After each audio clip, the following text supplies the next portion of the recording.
Georgia beat Texas on the road 30-15 last Saturday, and darn it, I have a lot to say about this, y'all, because you know what? First off, from my standpoint, man, I should have known.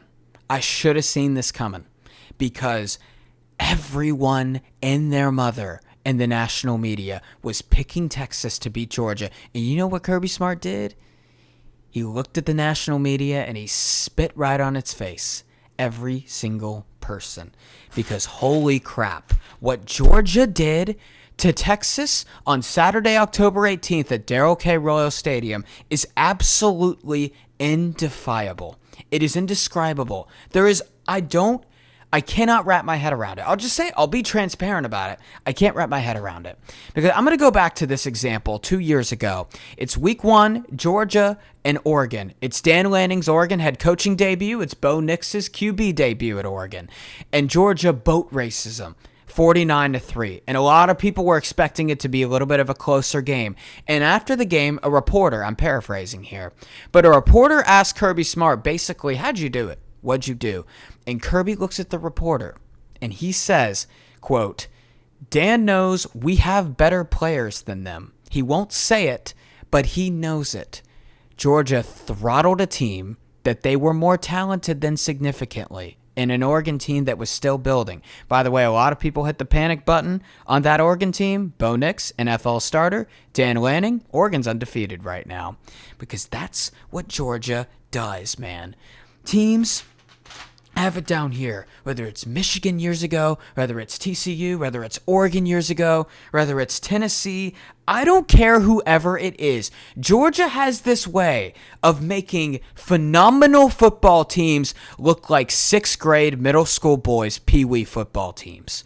I don't understand it. I cannot define it. Because again, I'm going to go back to the point of whatever Georgia did on defense to Texas is beyond me. Because darn it, Texas this season has looked near flawless on the offensive side of the ball and the defensive side of the ball. They led the country in scoring margin. They were averaging over 42 points per game. Their run game was looking great. Their pass game was looking great. This is a team with first rounders on pretty much every single position group that got absolutely decimated at home. Might I add, Texas is at home. And you know what? If I could pick one moment to define this game, one play to define this game, it would be this. Because this is like Ed Reed stuff. Like Ed Reed picking off Peyton Manning type stuff from like late 2000s type football. What I'm about to talk about. There's this play that just caught my eye and you could not help but like be in awe of it, right? The football geek in me was just like enamored. But Texas, it's a passing situation. And Matthew Golden is running a route to the boundary. And Gunnar Helm is outside of him. He's being guarded by Dalen Everett. You're wondering why I'm breaking this play down so meticulously. I'll get to the point. Gunnar Helm's running upfield, a streak. Dalen Everett is pressing him. So when he's pressing Gunnar Helm and he's running and he runs with him, Quinn Ewers immediately assumes, okay, he flips his hips, he's pressing, he's running with him, he's running in man. So guess what? Since Matthew Golden is running into the boundary, that's going to be open. 99 times out of 100, Quinn Ewers' decision to make that throw is correct. He made the correct call. But you know what Dalen Everett does? He flips his hips again. He baits him into playing man, flips his hips into zone, and undercuts it and picks off the pass. Like, that is something to where he's overestimating Quinn Ewers. He's saying he's good. He's a good quarterback. He's going to make the right decision here. But he's not going to expect what I'm about to do. That type of stuff right there is something that no one else in college football has. That is absolutely undeniable, and it is inexplainable. Because to be making plays like that at the college level, man, that is some Ed Reed stuff right there. That is some stuff that you do not see day to day. And again, I don't know if it's Georgia's preparation level, and I can't put it down on my model. I mean, I have a pretty successful betting model, and it didn't pick up on it. I mean, I had like $10 on Georgia, but that's That's nothing. That's like a fifth of a unit. It didn't pick up on that. Any recruiting site? Well, Texas and Oregon, beg your pardon. Texas and Georgia are darn near even in talent composite ratings. They're third and fourth in the Triple H model. They're right side by side. And man, I was working during the first half, so I missed a heavy chunk of it, okay? As I said, Texas looked darn near flawless all year. Lifeless, completely lifeless against Georgia. And a couple stats here. Texas, for the game, averaged 1.1 yards, or might I say yard, per carry. 1.1. This is a team that ran all over Oklahoma. Trey Wisner put up like 6 yards a carry last week against a good defense. Quinn Ewers, 17 passing yards in the first half. I mean, I opened up the ESPN app to see the scoreboard, and I was refreshing because I was like, there's no way this is real. Is this actually happening? Is this actually real? Yeah. It's real. Like, I couldn't believe it. But this is what Georgia does, man. This is TCU, Michigan, Clemson, Oregon. Clemson this year. Clemson, ever since they lost to Georgia, has looked like one of the best teams in college football, but they got decimated, deteriorated, 34-3. Because Georgia, I'm not going to say that they are Saban level, that Kirby's Georgia teams are Saban level, but one thing they do that is Saban level is they have this uncanny ability to go in and rip the heart out of the team that they are kind of supposed to be.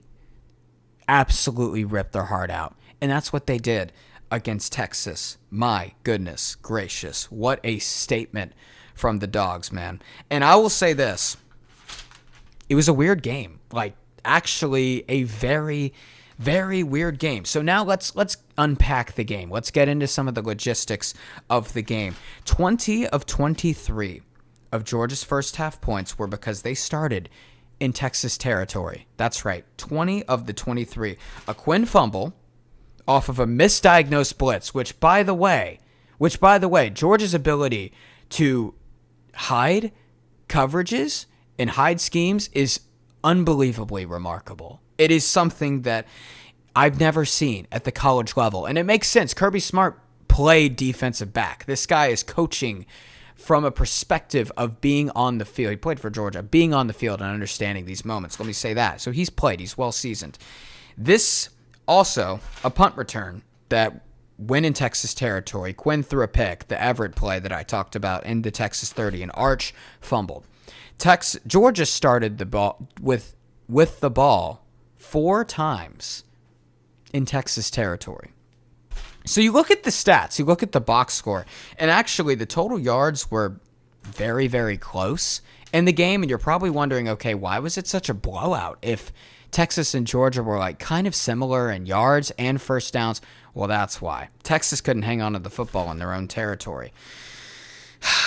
And let me say this, in terms of the Georgia defense itself, I mean, you could point to any position group literally on defense and say that they won the game, but I want to talk about these defensive backs. These defensive backs showed up. And this was a unit that was getting kind of slandered. Giving up 30-plus to Mississippi State and had some moments where they really struggled against Alabama. Is this secondary losing it? Is Kirby sort of losing it with this team? Shut those naysayers up, man.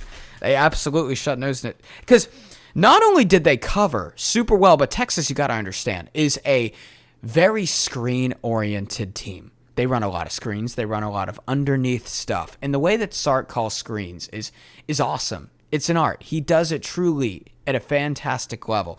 These Georgia DBs didn't miss a single tackle. They didn't miss a single tackle in the run. They played it perfectly. They didn't miss a single tackle in the boundary. They could take one-on-one tackles and convert every single one of them. And in an offense like Texas that's really reliant on getting guys out in open space and after the catch, weren't having it against Georgia. Absolutely weren't having it. And look, man, Quinn Ewers got a lot of blame from Texas fans. He got a lot of blame, but did you see what happened when Arch went in there too? It didn't take long for him to turn the ball over. And let me say this, man. This was more than just a Quinn Ewers thing. This was more than just an Arch Manning thing. It really was. These receivers were flat out not winning. No one was gaining separation on these DBs. And Isaiah Bond getting injured, trust me, has a lot to do with that. That has a lot to do with that. It really does. These Texas receivers weren't winning. This offensive line wasn't protecting. This offensive line of Texas's got bullied. Bullied. And this is an O-line that has been the possible best unit in this sport. Got absolutely embarrassed.